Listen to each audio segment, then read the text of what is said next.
공부보다 먼저 가르쳐야 될 것은 도파민에 끌려다니지 않는 아이를 만들어야 됩니다.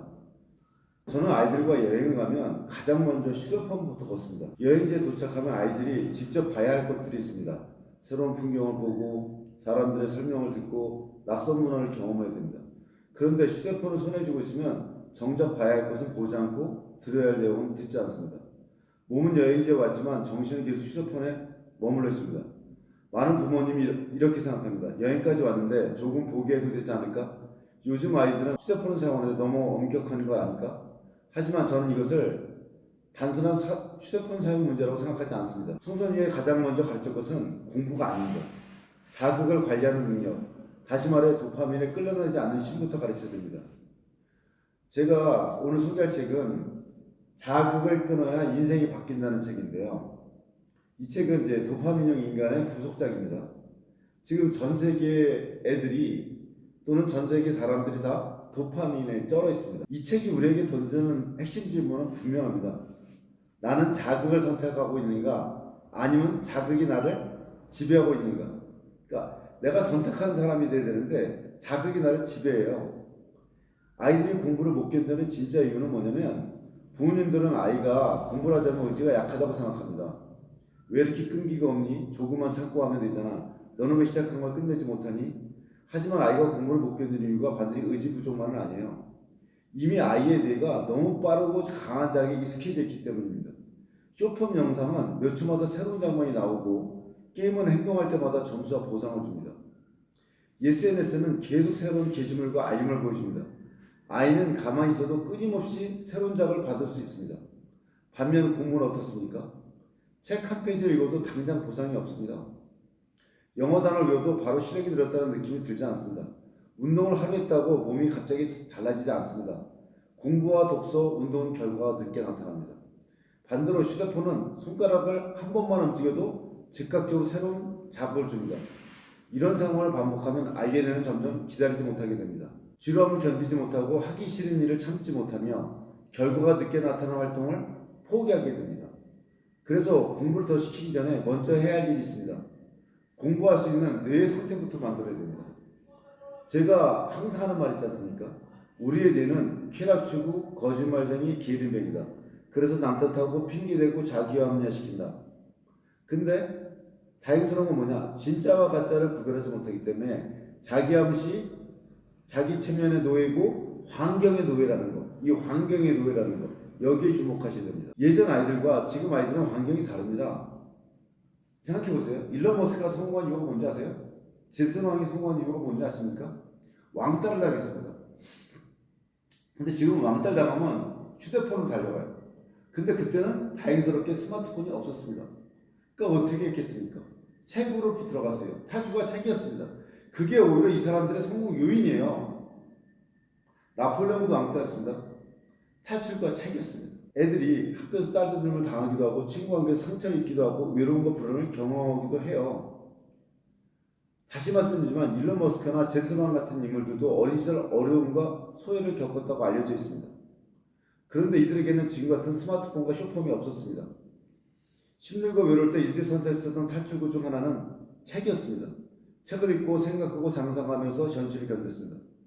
물론 모든 사람들이 책을 읽는 건 아니죠. 그러나 지금처럼 손만 뻗으면 즉시 강한 자극을 얻을 수 있는 환경은 아니었어요. 만약 당시에도 스마트폰과 쇼폼이 있었다면 어떻게 됐을까요? 힘든 감정을 책이나 운동, 사색으로 견디기보다 휴대폰 수로 도망쳤을 거예요. 책으로 도망치면 지식과 상상력이 남습니다. 운동으로 도망가면 체력과 자신감이 남습니다. 사람과 대화하면 관계와 공감 능력이 남습니다. 하지만 짧고 강한 디지털 자극으로 계속 도망가면 무엇이 남을까요?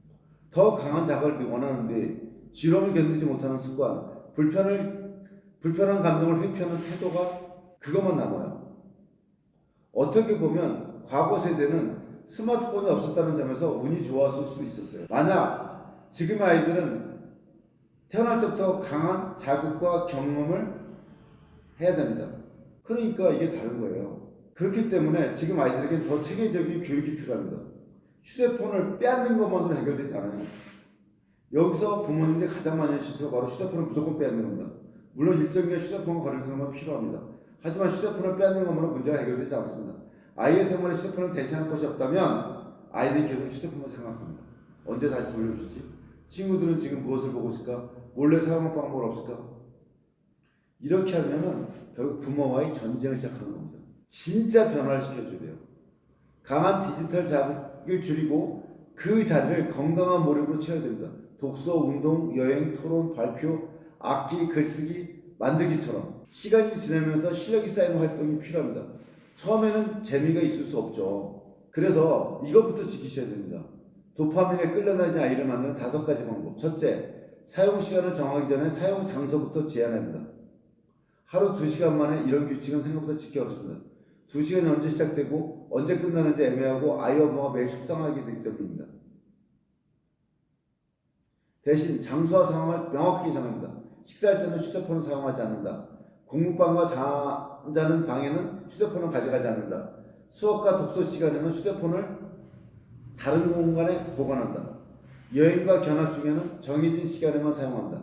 아이들 앞에 휴대폰을 두고 참으라는 것은 과자를 책상 위에 놀려놓고 다이어트 하라는 것과 마찬가지예요.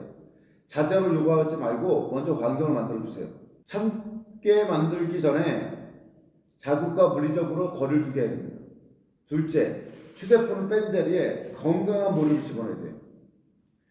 아이에게 휴대폰을 하지 말라고 하면서 하루 종일 아무것도 시키지 않으면 아이는 결국 다시 휴대폰을 할 수밖에 없어요. 그래서 대체 활동이 필요합니다. 운동을 하고 책을 읽고 새로운 장소를 여행하고 자신의 생각을 발표하고 다른 사람과 토론하게 해야 됩니다.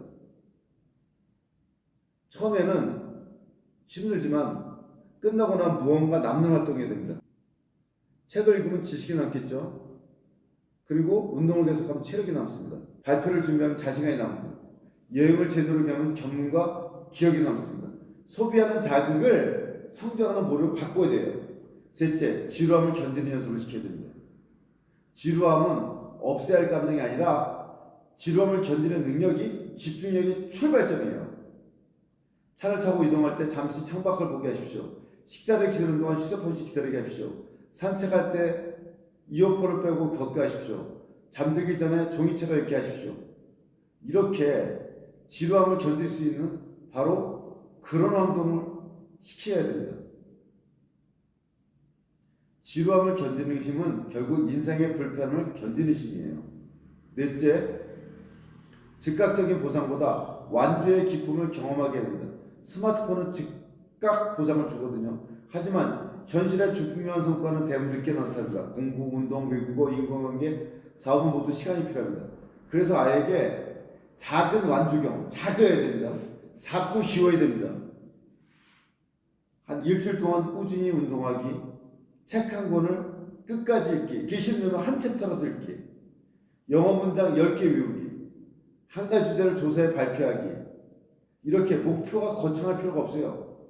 중요한 것은 시작한 일 끝났다는 경험이다. 그 경험이 쌓이면 아이는 자신을 다르게 생각합니다. 그래서 하나를 끝내는 것, 그게 필요합니다. 아이에게. 다섯째, 부모가 감시자가 아니라 환경 설계자가 되어야 됩니다. 이게 되게 중요한데, 부모가 하루 종일 아이를 감시할 수는 없습니다. 잔소리를 통제하면 부모가 있을 때만 지킵니다. 부모가 사라지면 다시 원래 상태로 돌아와요. 그래서 부모는 감시자가 아니라 환경 설계자가 돼야 돼요. 휴대폰 보관 장소를 정하고 가족 전체의 사용 원칙을 만들고 휴대폰 없이 함께하는 시간을 정해야 됩니다. 먼저 부모부터 보여줘야 됩니다. 부모가 식사 중 휴대폰을 못 쓰게 하면서 본인이 쓴다. 이건 안 돼요. 아이에게 책을 읽으면서 부모는 딴짓을 하는 거. 이게 아닙니다. 그래서 부모가 환경 설계자가 되고 만약에 될 수가 없다면 퓨처 아카데미한테 맡기세요. 저희는 전환 캠퍼스입니다. 우리는 아이에게 공부만 더 시키려는 것이 아니라 휴대폰과 강한 자극부터 일정한 거리를 두게 하고 운동과 독서, 토론과 발표, 여행과 새로운 경험을 통해 아이의 생활 구조를 다시 만듭니다. 아침에 일어나고 몸을 움직이게 하고 책을 읽고 자신의 생각을 정리해 발표하게 합니다. 낯선 장소에 가면 휴대폰을 하면 직접 주변을 보게 합니다. 설명을 들을 때는 눈을 맞추고 아이 컨택이 중요하죠. 여행이 끝난다면 자신이 보고 느낀 것을 말하게 합니다. 처음에는 불편해하죠. 휴대폰을 달라게 하고 심심하다고 왜 이런 것을 하냐고 묻습니다. 그러나 일정한 시간 지나면 달라집니다. 휴대폰이 없어도 친구들과 대화하고 책 한 권을 끝까지 읽기 시작하고 운동을 마침내 성취감을 느끼고 사람들 앞에서 자신의 생각을 표현하기 시작합니다. 그리고 마침내 이런 경험을 합니다. 휴대폰 없어도 나는 즐거울 수 있다. 힘들어도 나는 견딜 수 있다. 하기 싫어도 나는 끝까지 할 수 있다. 나는 자극에 끌려가는 사람이라 내 행동을 선택할 수 있는 사람이다. 이것이 진짜 공부할 수 있는 아이의 출발점입니다. 도파민을 없애는 것이 아니라 주도권을 되찾는 것입니다.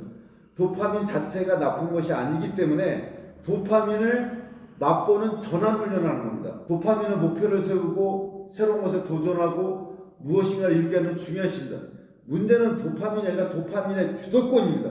아이가 목표를 이루기에 도파민을 사용하고 있는가? 아니면 스마트폰과 게임, 쇼폼, 알고리즘의 아이의 도파민을 이용하고 있는가? 부모가 먼저 물어야 할 것은 이 질문입니다. 우리 아이는 수학을 얼마나 잘하는가, 영어를 몇 개 외우는가? 그 질문도 중요하지만 그 전에 먼저 물어봐야 될 게 우리 아이는 자극이 없어 자신의 시간을 보낼 수 있는가? 하기 싫은 일을 견디며 끝까지 해낼 수 있는가? 불안하거나 외로울 때 휴대폰이 아닌 다른 마음으로 감정을 다룰 수 있는가? 공부를 더 시키기 전에 공부할 수 있는 이유로 만들어야 합니다. 성적을 올리기 전에 자극을 조절할 수 있는 힘부터 길러야 합니다. 지금 우리는 매우 중요한 시기에 와 있습니다. 도파민 퀴즈를 어떻게 가르칠 것인가? 도파민 중독과 강한 자극부터 어떻게 아이들을 보호할 것인가? 이 문제를 해결하지 않은 채 공부만 더 시킨다면 아이는 점점 더 지치고 부모의 통제가 사라지는 시간 다시 무너질 수 있습니다. 아이의 손에서 휴대폰을 잠시 내려놓게 해야 합니다. 세상을 직접 보게 해야 돼요. 사람의 말을 끝까지 듣게 해야 됩니다. 지루함을 견디게 해야 됩니다. 하기 싫은 일을 끝까지 해보게 해야 합니다. 그리고 자기 힘으로 무언가를 완성하는 경험을 갖게 해야 됩니다. 자극을 끊어 인생이 바뀐다는 단순히 휴대폰을 끊으라는 책이 아니다. 자극에 빼앗긴 삶의 주도권을 다시 찾으라는 이야기입니다. 저는 앞으로의 교육에서 가장 중요한 능력은 지식을 많이 아는 능력이 아니라 자기 자극을 스스로 관리하는 능력이라고 봅니다. 퓨처 아카데미 전원 캠퍼스는 아이에게 공부만 가르치지 않습니다. 자극에 끌려다니지 않고 자기 인생을 선택하는 힘부터 가르칩니다. 자극을 끊어야 인생이 바뀝니다. 자극을 선택할 수 있는 힘부터 가르치십시오.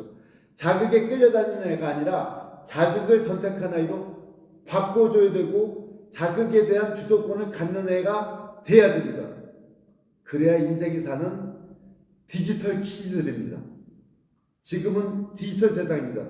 여기에서 삶의 주도권을 갖게 하십시오.